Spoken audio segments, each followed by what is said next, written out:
എന്നാൽ നരകത്തിൽ പ്രവേശിച്ചതിന് ശേഷം പിന്നെ രക്ഷപ്പെട്ട് സ്വർഗത്തിലേക്ക് പോകുന്ന അവസാന ആളെ സംബന്ധിച്ചും നമുക്ക് കാണാൻ കഴിയും. ഇമാം ബുഖാരി അദ്ദേഹത്തിന്റെ സ്വഹീഹിൽ അബ്ദുല്ലാഹി മസ്ഊദ് റളിയല്ലാഹു അൻഹുവിൽ നിന്ന് ഉദ്ധരിക്കുന്ന ഹദീസിൽ പറയുകയാണ്, അല്ലാഹുവിന്റെ റസൂൽ പറഞ്ഞു, ഇന്നി ലഅലമു ആഖിറ അഹ്ലിൻ നാരി ഖുറൂജൻ മിൻഹാ വആഖിറ അഹ്ലിൽ ജന്നതി ദുഖൂല റജുലുൻ യഖ്റുജു മിനൻ നാരി കബുവൻ ഫയഖൂലുല്ലാഹ് ഇദ്ഹബ് ഫദ്ഖുലിൽ ജന്ന ഫയഅതിയഹാ ഫയുഖയ്യലു ഇലൈഹി അന്നഹാ മൽആ.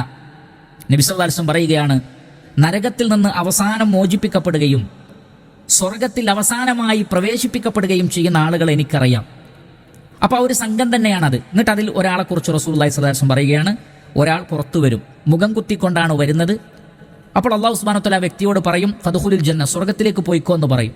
അദ്ദേഹം അവിടെ ചെന്നിട്ട് അദ്ദേഹത്തിന് തോന്നും, സ്വർഗത്തിലെ ആളുകളെല്ലാം അവരവരുടെ സ്ഥലം ഏറ്റെടുത്ത് കഴിഞ്ഞിട്ടുണ്ട്, സ്വർഗം നിറഞ്ഞിരിക്കുന്നു, ഇനി എനിക്ക് സ്ഥലമില്ല എന്ന് അയാൾ കരുതും.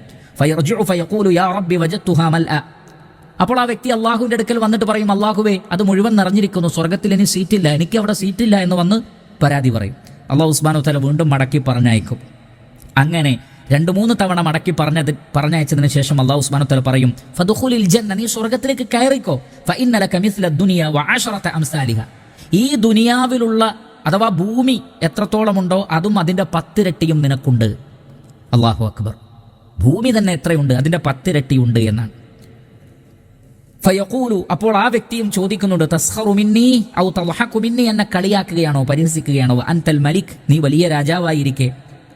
ഈ വിഷയം പറഞ്ഞപ്പോൾ അബ്ദുല്ലാഹി മസ്ഊദ് റളിയല്ലാഹു അൻഹു പറയുകയാണ്, റസൂലുള്ളാഹി സ്വല്ലല്ലാഹു അലൈഹി വസല്ലം അത് പറഞ്ഞപ്പോൾ തന്റെ അണപ്പല്ലുകൾ കാണുമാറ് ലഹിക ഹത്താ ബദത് നവാജിദുഹു, അല്ലാഹുവിന്റെ റസൂൽ ചിരിച്ചു എന്നാണ് ആ അവസാനത്തെ വ്യക്തിയുടെ ആ സംസാരം കേട്ടിട്ട്. എന്നിട്ട് അല്ലാഹുവിന്റെ റസൂൽ പറയുകയാണ്, ദാക അദ്നാ അഹ്ലിൽ ജന്നതി മൻസില, സ്വർഗത്തിലെ ഏറ്റവും കുറഞ്ഞ സ്ഥാനം അത്തരം ആളുകൾക്കാണ്. നോക്കൂ, ഈ ഭൂമിയും അതിന്റെ 10 ഇരട്ടിയും, അതാണ് ഏറ്റവും കുറവെങ്കിൽ ഏറ്റവും കൂടിയത് എത്രയായിരിക്കും? അല്ലാഹു അക്ബർ. അല്ലാഹു സുബ്ഹാനഹു വ തആല നാം ഏവരെയും ആ സ്വർഗത്തിൽ പ്രവേശിപ്പിക്കുമാറാകട്ടെ.